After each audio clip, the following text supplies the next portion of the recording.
After all these years, I never heard you saying this, but racers are kind of more important than that built BMW down the street. A term most people in the car community like to call almost about everything. But today we're actually debunking the real importance of these raced out shitboxes. Now, to find out why I think this, we gotta go back and find where these things even came from.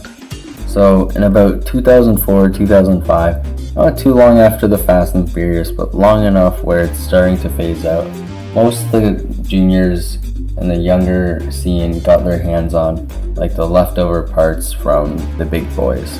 And let's just say they didn't really know how to build cars like their brothers before them.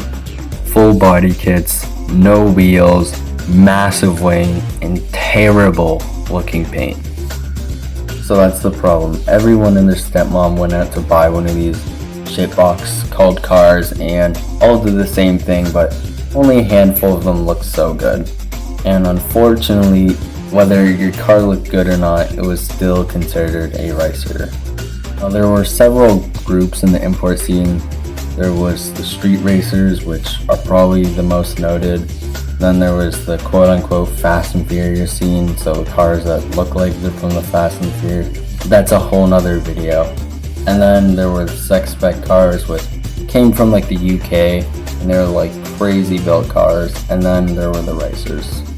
The racers were like kind of like the kids that never really fit in, but they were still kind of there and part of it, but nobody really liked them.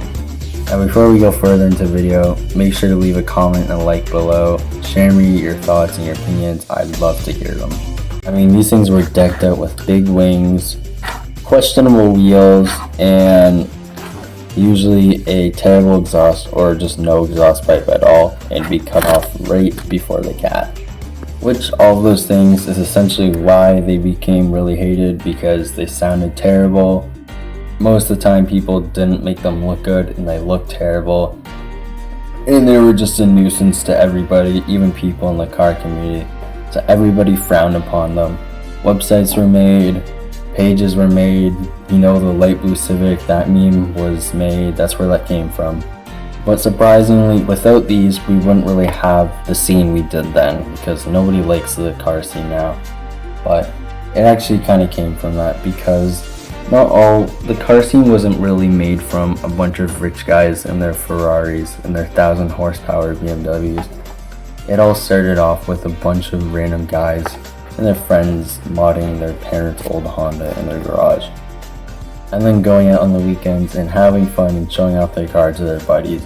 Which I do think car meets now are kind of performative, because we have people like, I don't have to mention them, but they just make fun of every car meet, and if it doesn't have 1,000 horsepower, then it's a sucky car. Pretty big content creator, not gonna say that name. Now, I'm not saying you should race out your car with scratch marks. I think you should absolutely not do that and go to car meets and just say I'm the best. But I'm saying without racers, then we wouldn't really have the community we have, and it would just be a bunch of rich golfing guys and their LaFerraris.